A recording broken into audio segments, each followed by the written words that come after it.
నమస్తే అనంత టీవీకి స్వాగతం. ఈరోజు మనతో ఉన్నారు పాసం యాదగిరి గారు. నమస్తే అండి. నమస్కారం అండి. సార్, ఢిల్లీలో ప్రతి 14 నిమిషాలకి ఒక కారు చోరీకి గురవుతుందండి. దీని గురించి చెప్పండి. ఢిల్లీతో పోలిస్తే హైదరాబాద్ చాలా బెటర్ అండి. తక్కువ కారు దొంగిలించబడే సిటీ ఏదైనా దొంగలతో గురయ్యేది ఏదైనా ఉంటే హైదరాబాద్, ముంబై, కలకట్టా కూడా తక్కువే. అన్నిటికంటే ఎక్కువ ఢిల్లీలో అంత ఎందుకు జరుగుతుందంటే ప్రతి 14 నిమిషాలకు ఒక కారు దొంగిలిస్తారు.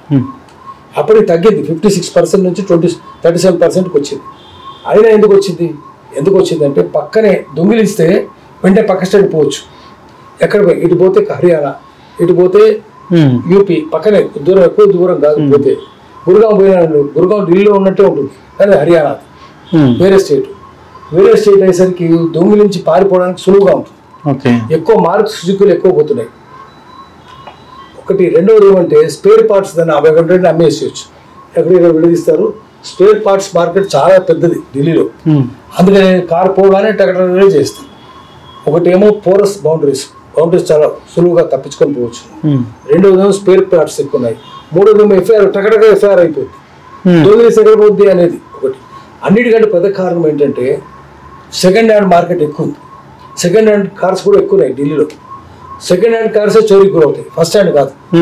సెకండ్ హ్యాండ్ కార్స్ ఎక్కువ. తర్వాత కార్లకు పార్కింగ్ లేదు. కాలనీల్లోనూ అపార్ట్మెంట్లోనూ స్థలం లేదు. బయట రోడ్డు మీద పెడతారు. మీరు అపార్ట్మెంట్లో లోపల పెట్టారు, సెక్యూరిటీ ఉంటుంది.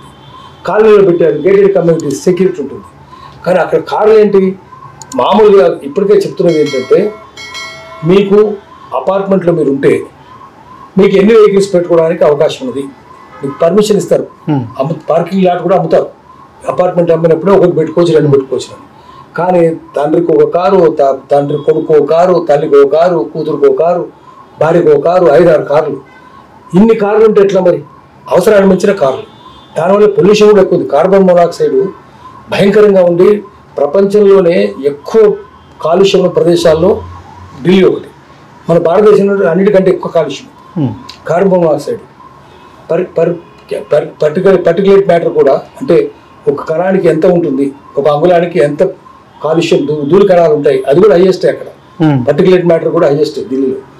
సో కార్లు బయట పెట్టుకోవడము, రోడ్డు మీద పెట్టుకోవడము, తర్వాత పార్కింగ్ ప్లేస్లో లోపల జాగా లేకపోవడము, కాలనీలో గేటెడ్ కమ్యూనిటీస్ దాంట్లో కూడా జాగా లేకపోవడము, ఇవన్నీ కారు రోడ్డు మీద ఉంటే వల్నరబుల్గా ఉంటాయి, ఎత్తుకొని పోతుంటారు. అందుకని ఢిల్లీలో చాలా ఎక్కువ దొంగతనాలు జరుగుతాయి. కానీ హైదరాబాదు, బెంగళూరు, కలకట్టా తక్కువ. ఇంత ఎక్కువ జరుగుతాయి. చూడండి, ఇది ఎకనామిక్ టైమ్స్లో రాశారు. కారు థెఫ్ట్స్ భయంకరంగా ఉన్నాయి. ప్రతి 14 నిమిషాలకు ఒకసారి కారు గాయమవుతుంది. ఎవరైతే పోతుంటారు 14 నిమిషాలు.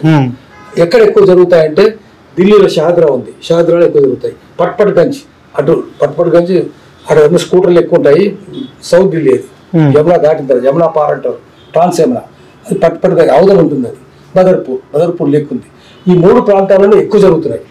షాద్రాలో ఎక్కువ జరుగుతున్నాయి, పట్పట్గంజ్లో ఎక్కువ జరుగుతున్నాయి, బదర్పూర్లో ఎక్కువ జరుగుతున్నాయి. ఇది లోయెస్ట్ ఎక్కడ ఉన్నది? హైదరాబాదు, ముంబై, కలకట్టా. హైదరాబాద్ అన్నిటికంటే తక్కువ. ఆ విధంగా చూస్తే ఎక్కువ కార్లు గురి కాకపోవడానికి హైదరాబాద్లో చాలా కార్లు, దాదాపు 60-70 లక్షల వెహికల్స్ ఉన్నాయి హైదరాబాద్లో, స్కూటర్లు కూడా కలుపుకుంటుంది. అయినా సరే తక్కువే ఉంది.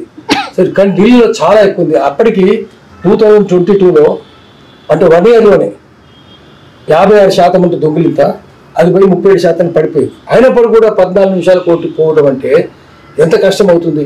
రోజుకు 105 కార్లు దొంగిలిస్తున్నారు. 105 కార్లు రోజుకు అంటే ఇంత భయంకరంగా ఉంది. అందుకని ఏంటంటే ఇప్పుడు చూసేటప్పుడు ఏం చేయాలి, ఏ రోజుల్లో పోతుంది అనేది కూడా, ఎప్పుడు పోతాయి ఈ కారు రిజిస్ట్రేషన్ చేస్తే ఎఫ్ఐఆర్లు మంగళవారం ఎక్కువ పోతున్నాయి, ఆదివారం ఎక్కువ పోతా ఉన్నాయి, దొంగిలిస్తున్నారు ఎక్కువ. గురువారం, ఈ 3 రోజులు, 2 రోజులు ఆదివారము, 2 రోజుల తర్వాత మంగళవారము, ఆ తర్వాత 2 రోజులు గురువారం. ఆల్టర్నేట్ డేస్ లో ఎక్కువ దొంగిలిస్తారు. ఇది ఎక్కువ కనిపిస్తూనే ఉంది. దీని మీద అంటే ఇంత స్టడీ చేయాల్సి వచ్చింది. తర్వాత దీంట్లో ఎక్కువ దొంగిలించిన కారులలో 47% మారుతి సుజుకి ఉంది. ఇది ఎందుకు అట్లా అవుతున్నది అనేది దీని మీద ఇప్పటికీ పరిశోధన చేస్తున్నారు. దాని మీద మారుతి వ్యాగనర్ తర్వాత ఉంది, మారుతి స్విఫ్ట్ కూడా ఉంది, హ్యుండాయ్ క్రేటా ఉంది, Hyundai Grand i10, Maruti Swift.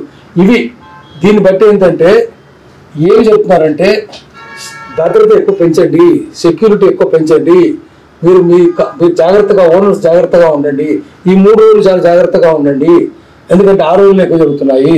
తర్వాత ఎక్కడ జరుగుతున్నాయంటే ఎక్కడ సిటీలో వాళ్ళ కారు దొంగిలించడానికి అవకాశాలు ఎక్కువ ఉన్నాయి. కొన్ని ప్రదేశాల్లో జరుగుతున్నాయి, షాద్లో జరుగుతున్నాయి, పట్పట్గంజ్లో జరుగుతున్నాయి, అది మనం చూస్తున్నాం, బదర్పూర్లో జరుగుతున్నాయి. అక్కడ భద్రత పెంచాలి. ఇవి చేయకపోతే కష్టం అవుతుంది. ఎకనామిక్ టైమ్స్లో చక్కగా రాసుకొచ్చారు ఏమేమి అవుతున్నాయి అనేది. ఇది దొంగిలించేది. హైదరాబాద్ వాళ్ళు సంతోషంగా ఉన్నారు. హైదరాబాద్లో అజాగ్రత్త కూడా ఉంది, కానీ దొంగిలించేది తక్కువ. అంటే ఒకటి. రెండవది, హైదరాబాద్లో పోలీసులు చాలా అప్రమత్తంగా ఉండొచ్చు కూడా. పూర్వం హైదరాబాద్ పోలీస్ అంటే చాలా గొప్ప పోలీస్, అద్భుతమైన పరిశోధన ఉండేది. నిజాం రోజుల్లో కూడా టక్క టక్క పట్టేస్తారని చెప్పేవారు. సో హైదరాబాద్ లో చోరీ చేసిన అది బోర్డర్ దాటడానికి చాలా దూరం పోవాలి. ఎక్కడ పోతారు? ఎక్కడ పోవాలన్నా 300 హైదరాబాద్ దాటాలంటేనే 3 గంటలు పట్టింది. 3 గంటలు పట్టుకుంది. వాడు వెంటనే పట్టుకుంటారు. CCTV ఫుటేజ్ ఉంది, అది చూస్తారు. దాటిపోవాలి, కర్నూలు దాకా పోవాలి. అంటే ఇంత అక్కడ దాకా పోయేసరికి పట్టుకుంటారు. విజయవాడ దాకా పోవాలి, 300 కిలోమీటర్లు పోవాలి. కష్టం, ఎటు పోవాలన్నా కష్టమే. అందుకని సరిహద్దుల్లో కష్టం అవుతుంది. కాబట్టి ఈ హైదరాబాద్ తక్కువ, అది పక్క పక్కనే ఉండడం వల్ల సులభంగా ఉంది. అంటే కారణాలు కూడా మనం చెప్పాలి కదా, ఎందుకు జరుగుతున్నాయి అని కూడా చెప్పాలి. అందుకని హైదరాబాద్ కారు సంతోషంగా ఉండేది. Thank you sir.